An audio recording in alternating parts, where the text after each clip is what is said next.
Yeah. Barakatah Yahweh, Barakatah Yahweh Shai, Barakatah Yahweh, Basham Yahweh Shai, Basham Rakal Kadash.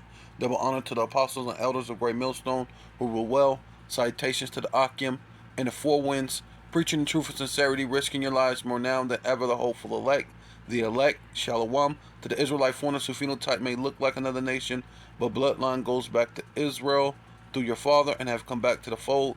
Shalom to you sisters, you Akwathium, who listen and learn under your husband, which is your spiritual leader, with meekness and with silence. This your brother Ram Yahawada with the lesson. It looks like they're trying to bring it back, folks. We have a report coming out from one of you guys working in a sign company that they're mass producing cough cough signs for stores to re-implement social distancing as well as masks. We have a report from one of you guys out there that Dollar General is going to be bringing back masks and social distancing on September 15th. It looks like they're going to do their hardest and best to try to bring this thing back, folks. So be aware of what may be coming our direction. Also, we have a report from a trucking company that canned food is now considered a high-risk freight because so many people are stealing it from trucks. We also have reports coming out of Florida. What's happening there? Seeing people panicking and fights breaking out over water. We talk about panic buying, and we're going to be seeing some reports about what that looks like in Florida right now. All right, folks, let's jump into it. Welcome to the Poplar. You know the saying, fool me once, shame on you, fool me twice, shame on me. The groundwork is being laid for lockdowns 2.0. Some might even say lockdowns 3.0 at this stage, because we had that respite between that first lockdown and then they doubled down on it, even though they knew that the data on lockdowns was terrible for children, terrible for families, yes, terrible for businesses. So lockdowns 2.0, lockdowns 3.0, it doesn't really matter. But there is now a renewed push for mandates, mask mandates, vaccine push, vaccine mandates. And I think if we, like Alex Jones has been doing an amazing job on this, if we shine enough light on this story, we can hopefully keep it from happening. We might be too late, though, because in many places it's already starting to happen. Many schools are already rolling out mask mandates, hospital services, other healthcare providers already rolling out mask mandates, forcing kids to wear masks during class in school, like in New York. Watch. COVID cases are on the rise across the nation and in our area, which means something many of us thought we'd seen the last of is back. Businesses, hospitals, even colleges, including one in our area, reinstating mask mandates. So will there be more to come as we head into the fall? And are people ready to be forced to mask up again? Oh, yeah. When are you ever ready to be forced to do anything? Well, you know, honey, we're going to be next week. We got to start to be really think about this. We got to be forced to mask up again and get forced whatever they're going to shove down our throats. Right. It's interesting that he's using the word forced, though, because the media sort of made it seem like, oh, but masking is for everybody. You really do want to do it because you love other people and you care about old people and all of that stuff, right? At least he's using the right words. It would be forcing, again, given that the data, we're going to show you what the CDC says about masking in a second. This is not coming from them, surprisingly. Yeah, so this is really kind of like deja vu all over again. The exact same pieces are starting to come together in a repeat of February 2020, when you had the New York Times, the Washington Post. I was going through the archival data from those news sources today, and then comparing it with their new news sources, new news articles today over the past few days from NPR, from New York Times, from Washington Post, all basically pushing this fear-mongering around this latest COVID variant, trying to get us all scared about it. News agencies across North America are rolling out the same experts to sort of push masking and vaccines again. They brought these people back on their air in a repeat exhibit of exactly what they did in 2020. Watch. With children returning to classrooms and with COVID, RSV, and the flu circulating, big breath. Experts are preparing for a possible triple-demic, with this infectious disease specialist saying masks should make a return. Particularly in a school environment or where I work at a university and some of the post-secondary institutions, I think whether you have a mandate or you have a strong recommendation for people to wear masks, I think that's reasonable.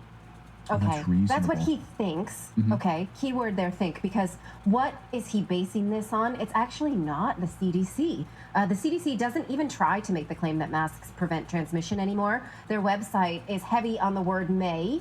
Literally, there's no data behind it. Like if you go to the CDC, it says masking may prevent transmission, but there's no data there. The Epoch Times asked the CDC if they wanted to suggest mask mandates.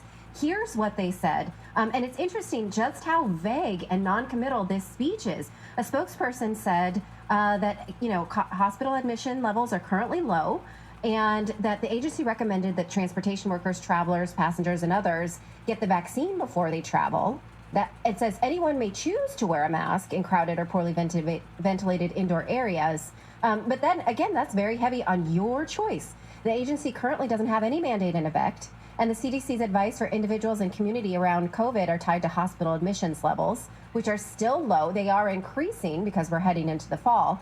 Earlier, a CDC spokesperson told NBC that there have been no agency discussions about mask mandates, which come as a handful of hospitals and offices around the country start imposing them. There's also been speculation that federal officials may bring them back, but the CDC hasn't issued any updated guidelines regarding mask mandates. So if someone tells you that they're going back to mask mandates, it certainly is not because of the CDC or the WHO, again, which is heavy on the maybe about masks, but no mandates. So this whole follow the science, these are the authorities that even YouTube says now we must defer to for medical experts. They don't seem to be very bullish on the mask mandates. No, so this is just local authorities making decisions out of their ass. Yeah, or because of pressure from parent groups or something like that. I don't know. Or maybe the biopharmaceutical complex is trying to encourage these people that actually fund their campaigns. I mean, we showed you what was happening in Canada the other night with these protests, people going out and protesting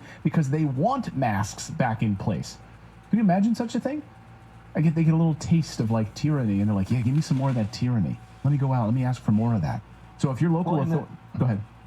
I was going to say, and the unfortunate thing is, a lot of people were fooled the first time because it was possible that it was true, right? I mean, a lot of people listen to the mainstream media for whatever reason, and I think the number will be smaller this time for sure of people that will comply, but there's still a large number of people out there that believe what they're being told. Well, put a pin in what you just said, which is about fewer people this time may fall for this. And I think that this is a real concern, particularly from the White House and also from biopharmaceutical industry. The Biden administration has begun procuring COVID-19 equipment.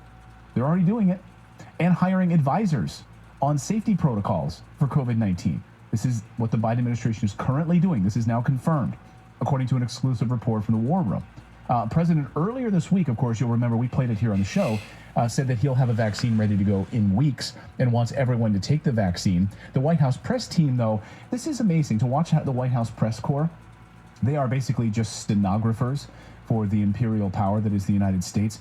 The White House press team likes to be basically handing questions directly to the White House, on a silver platter.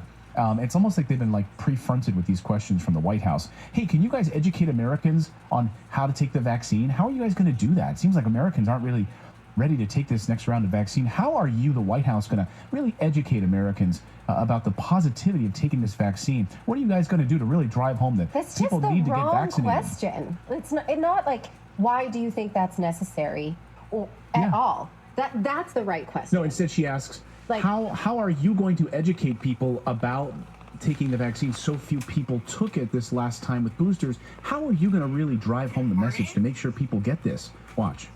It's going to be available in mid-September. The CDC data says that only 56 million Americans, 17% of the population, received the updated shot last year. What type of public messaging campaign or effort will the administration and the White House be doing starting in mid-September to get people to get that shot, to get more people than last year to get that shot? As you know, Karen, this is an issue that you have followed very closely for the past 2 years, and you have known that this administration, when it comes to informing the American people about these vaccines, about the different tools that this president and this administration has put forward, we have really put informing Americans as a priority, and so we'll continue to do that. We know that COVID-19 vaccinations are the safest protection for avoiding hospitalization, long-term health outcomes, and death, and that is why we are going to continue to encourage Americans to stay up to date on their vaccines, and so you'll hear more from us on that. And as you know, that is something when it comes to informing Americans, American families about about the vaccine. We certainly have been really something that we put at the forefront as we move forward with our comprehensive approach to dealing with this pandemic. Yeah, it's a big word salad. It's a big word salad. Go to the White House with my boobs out if I'm a transgender person, but I better have a mask on. Yeah, right? you can go naked to the White House now, but you have to wear a mask. Excuse me, Karine, David Foster, Redacted News. I'd like to. Is there any way you could possibly throw up the chart that shows the data that you're saying that it helps decrease death and hospitalizations and stuff? Could you please throw that up on the? No, I cannot. I've been very clear about that. I've been very clear before. I've been very clear about that. The president has said that he believes this is the case, and our comprehensive approach. I've been very clear about our comprehensive approach about what this administration is doing. It's just a big word salad, and they're just going to stand up there and continue to push this garbage. Yeah. So this is 2nd Ezra chapter 16, verse 25. The trees shall give fruit, right? Because we're coming into the last times, right? So it's going to be time for harvest. And so what Esau is not understanding is once he go into this second or third lockdown, whatever this number is, it's going to be the last time he locks it down, because this means it is time for harvest, right? Because even when he tries to, if he realized, oh snap, no, I needed more time, so I'm gonna try to pull back on the lockdowns, and he ain't gonna be able to do it. The Lord's gonna allow things to co-conspire towards the end, right? Because it's time for the fruit to be gathered. It's time for the harvest to come in, and who shall gather them? And we already know that who is Yahweh Shai, who the world ignorantly calls Jesus Christ. Right? Yeah, so this is Genesis 49:10. The scepter, right? Scepter dealing with rulership, shall not depart from Judah, neither a lawgiver, right? Because the law givers were technically Levites, but now the high priest is Yahweh Shai, which our Lord sprang out of Judah, evidently, right? From between his feet until Shiloh comes. And unto him shall the gathering be. To who? Yahweh Shai is going to gather the elect. Yeah, so this is 2nd Ezra chapter 16, verse 26. The grapes shall ripe,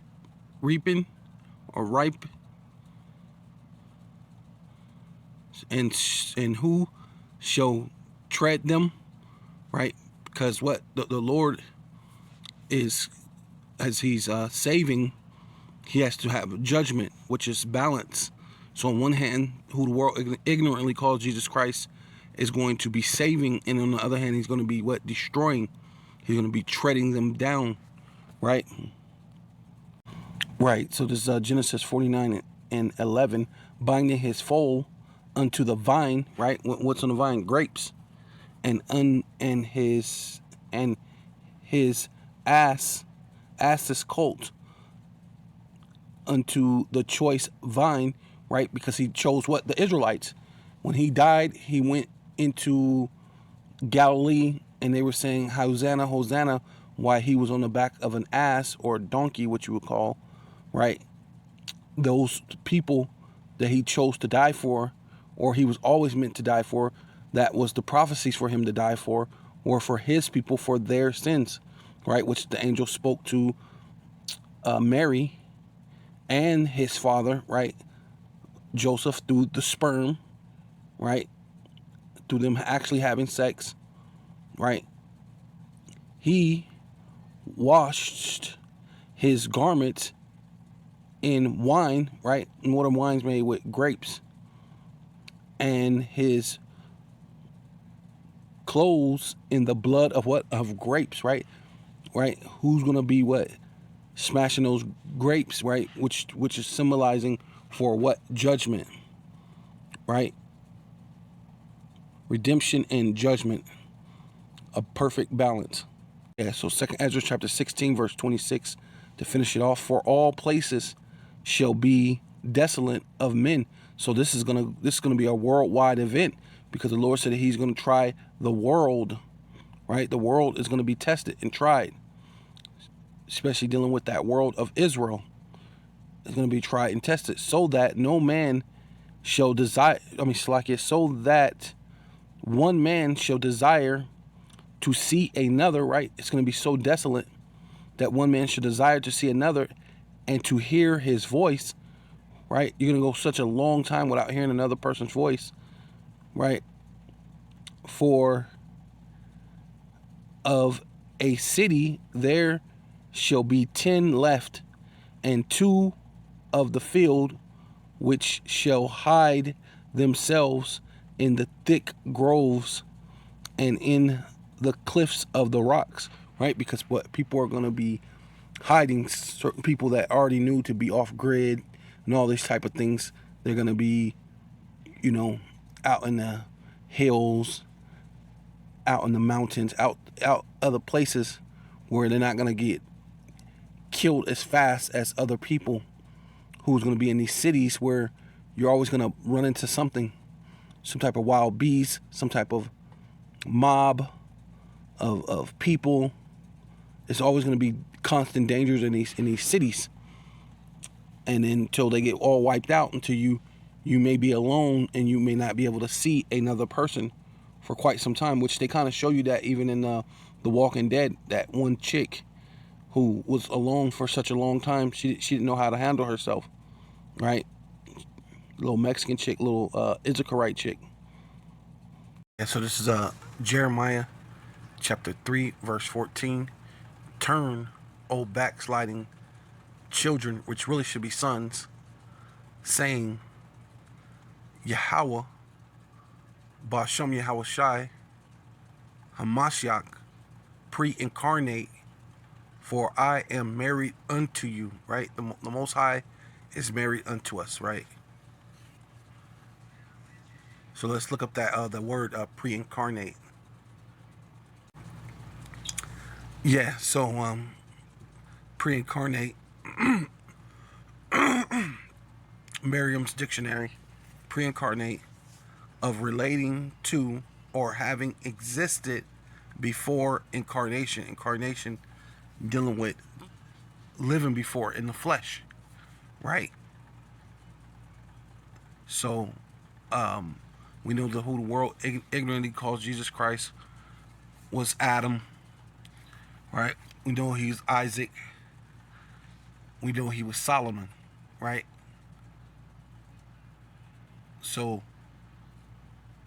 this is the pre-incarnated person who lived before it was, which is going to be what? The Messiah, which came back as who the world ignorantly calls Jesus Christ, real name Yahweh Shai. They even use it too.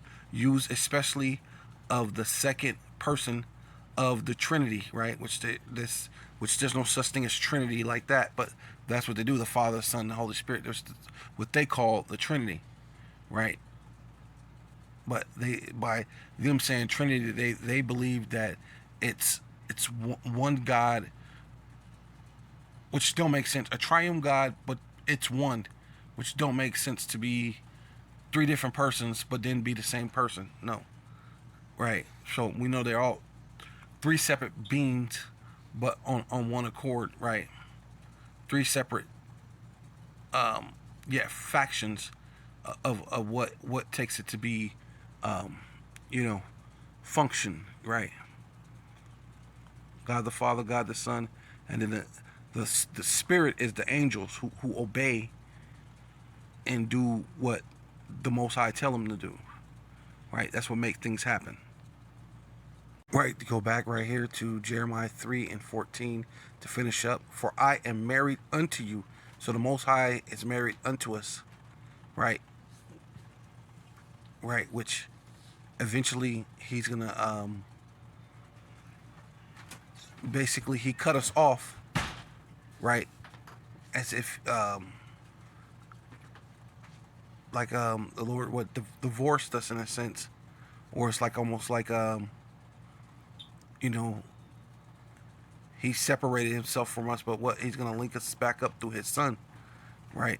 It's almost like he which God can't die, but it's kind of like a husband that died. The Lord said you're free to marry another, so you're gonna marry unto his Son, right? That's what we're dealing with, the marriage, right? So, for I am married unto you, and I will take you one of a city and two of a family, and I will bring you to Zion, right? Which is a remembrance, right? Yeah, so this is 2 Ezra chapter 9, verse 19. For everyone obeyed, but now the manner of them which are created in this world is made corrupted by a perpetual seed, right? So, the Lord's using the example of seed of plants and fruits as an example of, to get you to understand, right?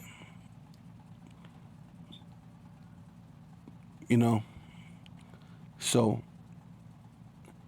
of course, you got good plants, bad plants, or you basically you plant and you have a crop from a seed, or you try to plant a seed and nothing comes from it, right? So using that analogy, right? But if a perpetual, continuously evil, that's you people, by the law which is unsearchable, rid themselves. So you basically you have no self-control.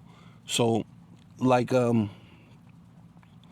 said before, America's basically New Canaan, and the Lord said in Old Canaan, when we were going to go into it, do not do after the people that the Lord is going to allow us to kill and drive out, and then do not after the manner of Egypt, which that's what America's all about. It's basically all about doing the things of the Canaanites and doing the things of the Egyptians, right? So it says these funny haircuts, these mohawks, and cutting around your head and cutting your beard. Those are the things of the Canaanites and of the Egyptians. The Egyptians had smooth faces, right? The Canaanites wore mohawks and crazy haircuts. You know what I mean? Tattoos on your face, right? And they didn't do tattoos. They did scars, tribal scars on their face, right? Those are all Canaanite things, right? So I concerned the world. So I considered the world, right? And that world he's considered the elect, you know what I mean, of Israel. And behold, there was perils because of the devices that were come into it, right? So the Lord, because of what the charagma, right? The Karax, the Engrafo, the ICBM missiles, the laser guns, the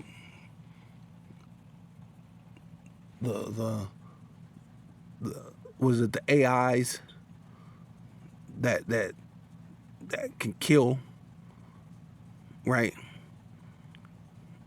Right, whether they're robots or drones, right? You have all that now in the world, all these different devices, right? And then the drugs that get you addicted to things. And I saw and spared it greatly, so you're going to spare the elect greatly. And I have kept my grape, right? Going into what the Lord is, it's referencing it to, like fruit, plants, and grapes. But this is dealing with a people, which is dealing with the Israelites, not the whole world. Kept my grape of the cluster and a plant of a great people. So it's not talking about everybody, which is talking about the Israelites. Let the multitude perish then. So the rest of these other nations are going to perish. Even 2/3 of the Lord's own people is going to perish, which were born in vain. So the Lord is not here for everybody.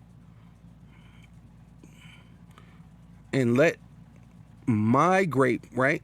My grape, being very possessive, let my grape be kept, and my plant, for which with great labor, right? Because when you deal with laboring, especially dealing with crops and things. It's called being a husbandman. So the Lord said that he is what?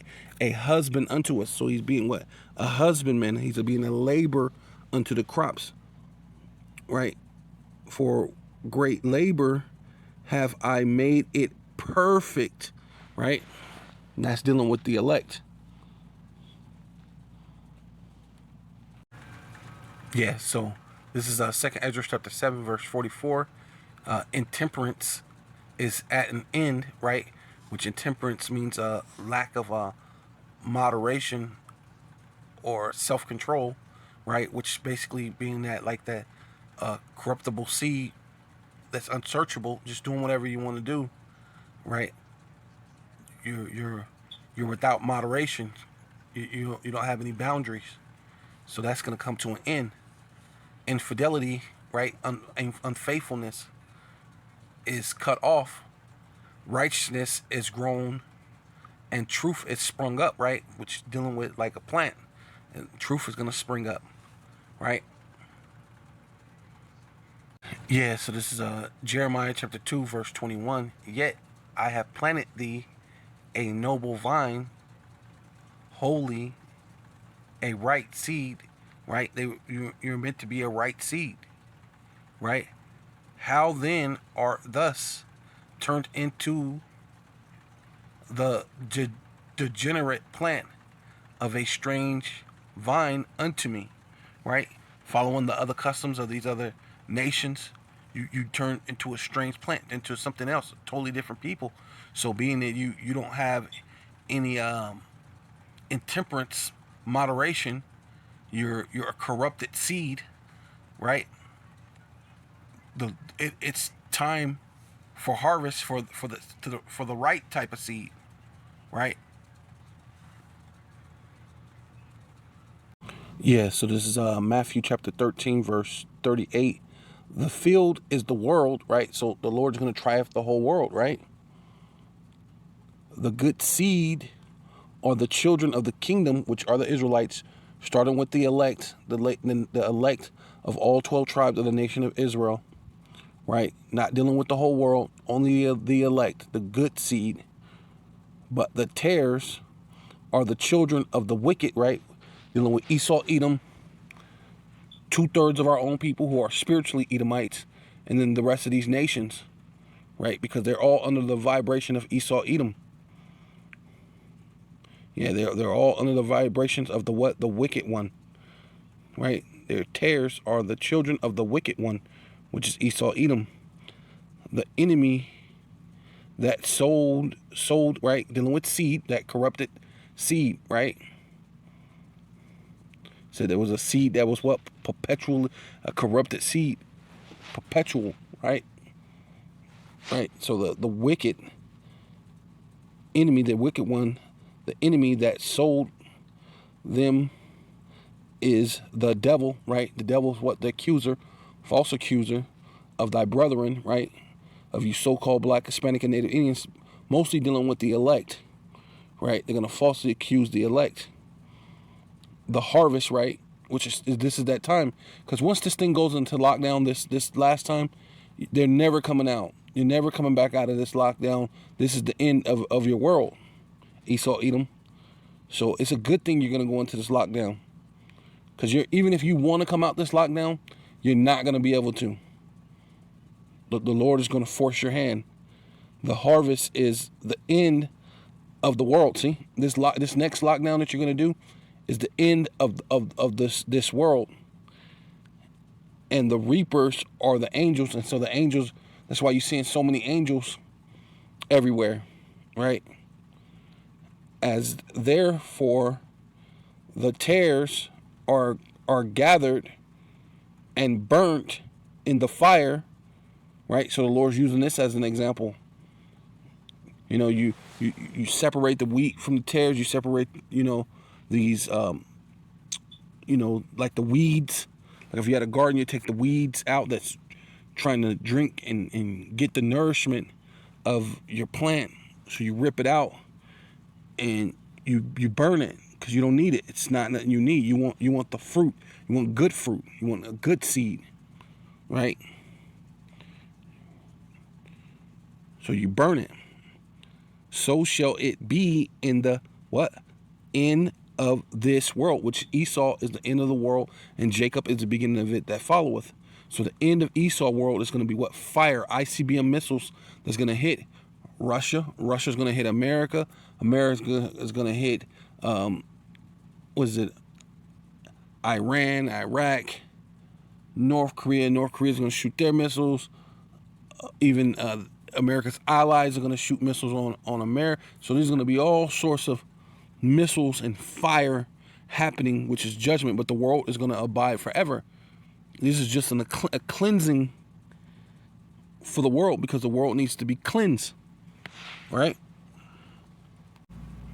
Yeah, so this is Matthew chapter 9, verse 37. Then said he unto his disciples, the harvest is truly plenteous, but the laborers are few. So what? It's time for us to pray for more laborers, because this is the time. We're at the end. We're really about to go into the famine of the word, right? Because once they push this this next thing, they're not gonna allow us to push our counter statements against what they're doing. So pray ye therefore Yahweh, right, the Most High of the harvest, right, because he's the one who gives the increase, right? You know what I mean? Apostle Paul seeds, Apollos waters, or Apollos seed, Paul water, but the Lord gives the increase. However you want it, however it technically goes, but I'm roughly paraphrasing. But right, matter of fact, I should go ahead and go into it, because that's ultimately what it is. That he will send forth laborers into his harvest, right? And that's what we need, man, right? Because this is the time that, hey, they ain't coming back out of this this lockdown. Once they start this lockdown, there ain't no coming out. I just have to keep saying that, because that's just what I just, you know, speaking as a man, but I'm speaking as a man who believe the Most High is fed up and he's done, you know, with all this. And if he's, by some miracle, the Lord allows it to come out of this next lockdown, oh man, which I doubt it. Yeah, I don't think it's coming out, because this is it. You know what I mean? This is it. Everything's prepared. Everything's in position. Yeah, this is it. It ain't coming out of this lockdown. Yeah, so this is 1 Corinthians 3:6. I have planted, Apollos watered, right, to get it correct, but the Most High giveth the increase. So that this is the Most High's harvest. So the Most High is going to give what? The increase, man. Yeah, so this is Revelation chapter 14, verse 15. And another angel came out of the temple, crying with a loud voice to him that sat on the cloud, right? And the cloud is what these Edomites have been reporting about, these UAPs, these UFOs, right? So that's why they've been seeing a lot of them lately. Thrust in thy sickle and reap, right? So it's time to what? To bring in the harvest, to bring in the good seed and put the bad seed, or those degenerate plants or those corruptible seeds, you got to put them to be burnt, because you don't need them. They're useless, right? The unprofitable children, right, which are born in vain, you got to do away with them, right? You don't need them. So it says,